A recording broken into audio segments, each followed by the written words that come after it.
आज साए में बैठे हैं, आपके सारे उस्ताद आपके खातिर आज धूप में बैठे हुए हैं। और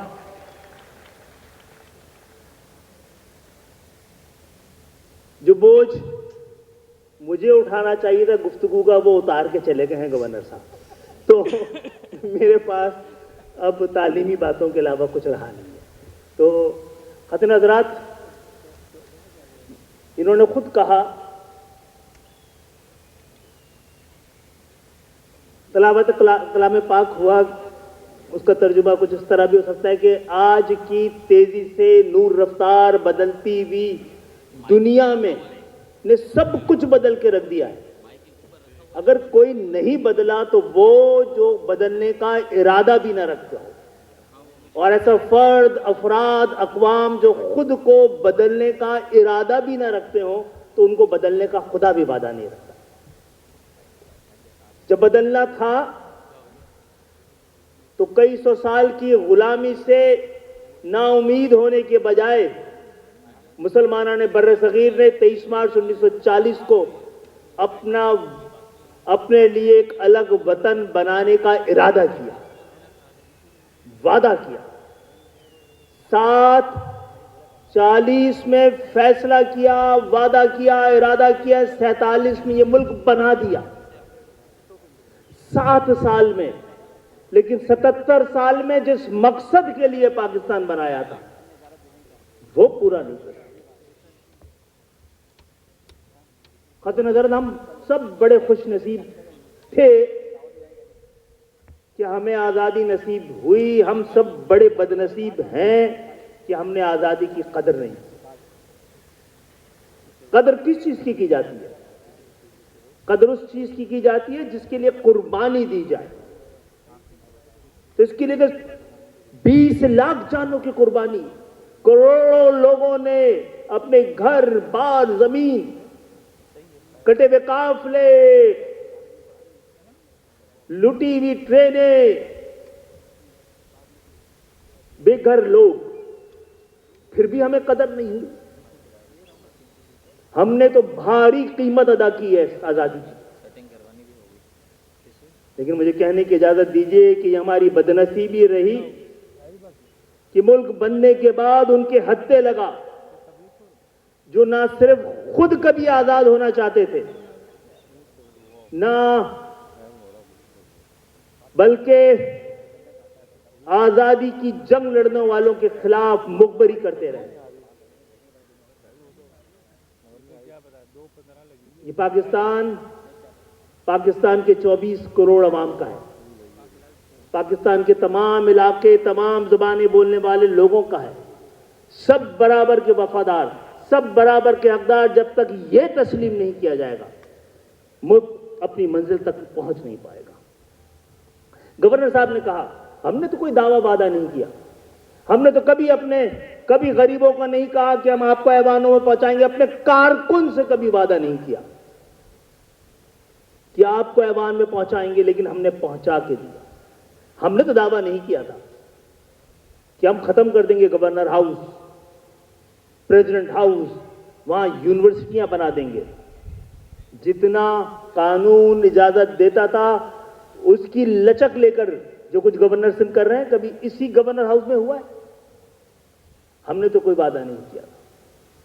और जो तब्दीली आनी है पाकिस्तान में, वो वादों के साथ नहीं आएगी, वो दावों के साथ नहीं आएगी, वो नारों के साथ नहीं आएगी। आप तब्दीली नहीं ला रहे। आपसे बाहर, इस मुल्क से बाहर से एक बहुत बड़ी तब्दीली हमारे जाने बढ़ रही है। लोग कहते हैं कि आने वाले 25-30 सालों में आर्टिफिशियल इंटेलिजेंस और बायोटेक्नोलॉजी मिलकर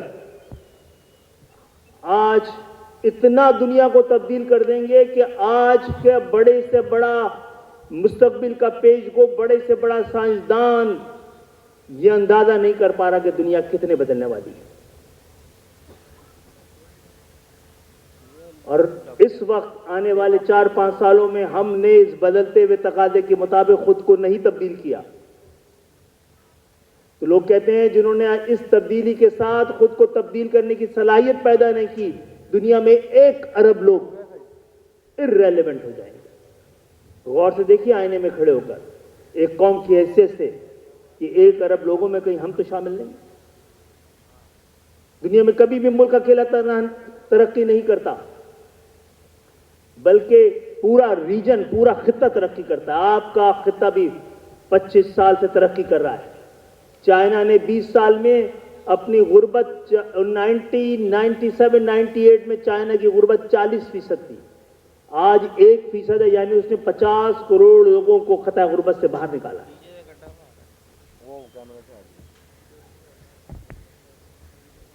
आपके पड़ोस पे जो आबादी की 2 जाइंट्स थे, अब टेक्नोलॉजी की जाइंट्स हैं।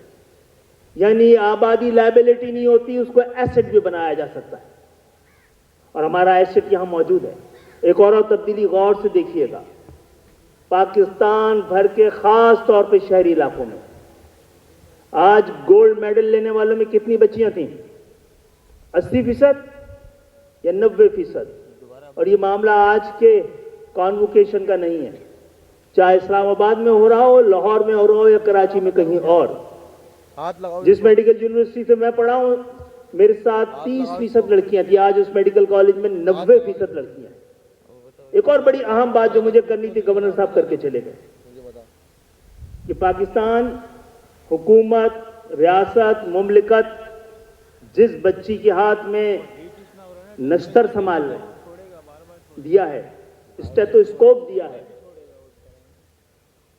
डिग्री दी है, ये जो मेडल इन बच्चियों ने पहना है, इन बच्चों ने पहना है, दरअसल ये कौम के सीने पे सजा है। यही हमारी ताकत है। तो हमने तालीमी इदारों में तो इन बच्चियों की जगह रखी है, माशरे में नहीं रख सके, घर में नहीं रख सके। मैं दरखास्त करता हूं, चिमटा जरूर थमा इनको, लेकिन इसको पकड़ने की जो उनको हिम्मत दी गई है, जो तालीम दी गई है, जो सलाहियत दी गई है, उसको भी पकड़े रहने देने चाहिए। नश्तर भी पकड़े, कलम भी पकड़े, पढ़ाएं भी, पढ़े भी, एक नस्ल को तामीर करें। आइए मिलकर आज अहद करें कि इन बच्चियों के लिए, इन तालीम याफ्ता बच्चियों के लिए जो इस कौम का बेटर हाफ है, घर का नहीं बल्कि कौम का भी बेटर हाफ है, इनके लिए गुंजाइश बनाएं। हुकूमत में, माशरे में, इलाकों में, एडमिनिस्ट्रेशन में। आइए इस तब्दीली को कबूल करें। ये तब्दीली ऐन इबादत है, इस्लाम से कोई टकराव नहीं खाता। इल्म हर मर्द और हर औरत पर, हर बेटे और हर बेटी पर इल्म को फर्ज कर दिया गया है। इस्लाम का आगाज और ज़हूर जहालत के खिलाफ जहाद के नारे इक़रा के साथ शुरू हुआ था। आइए इसी के साथ कि इल्म ज़ाया नहीं होता, बदलता नहीं है, और मैं इन तमाम बच्चों को मुबारकबाद दूंगा, इनसे ज़्यादा इनके माँ बाप को दूंगा, ख़ास तौर पे माओ, बच्चियों की जो माँ है जिन्होंने हिम्मत किया है और आज गोल्ड मेडल पहने, प्राउड पेरेंट्स जहां बैठे हुए।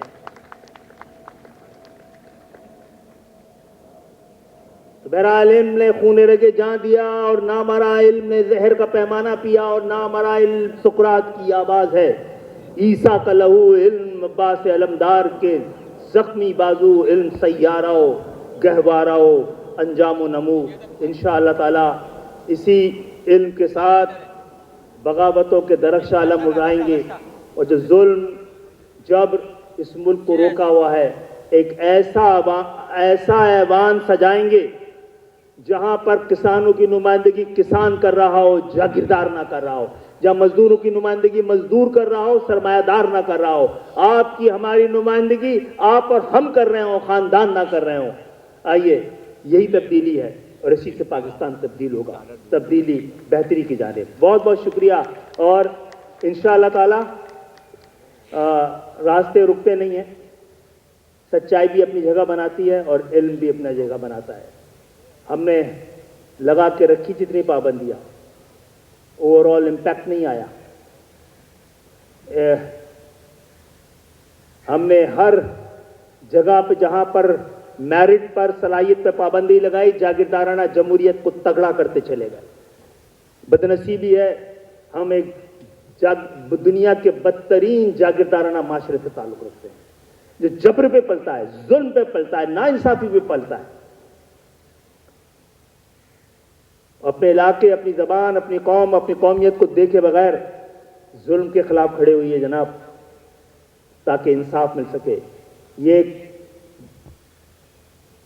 कसीरुल अक़वामी, कसीरुल लिसान मुल्क है जहां पे अब बहुत बुरी पोलराइजेशन है। आप ट्रांसपेरेंट इलेक्शन करवा के देख लीजिए, पोलराइजेशन आपको नजर आ जाएगी। इसका मकसद ये नहीं है कि ट्रांसपेरेंट इलेक्शन ना कराया जाए, इस पोलराइजेशन को एड्रेस करने की जरूरी है। लोगों को सिर्फ एक सूरत में जोड़ा जा सकता है, इकट्ठा किया जा सकता है, वो इंसाफ है। तहरीक इंसाफ की बात नहीं कर रहा, मैं इंसाफ की बात कर रहा हूं। बहुत बहुत शुक्रिया, बड़ी इज्जत अफजाई, आपने मुझे बुलाया, और गवर्नर साहब का खास तौर पर शुक्रिया कि उन्होंने मुझे मेरा दिल, जो कि बहुत ही नेशनलिस्ट किस्म का है, नेशनल लैंग्वेज में बात करने का मौका दिया।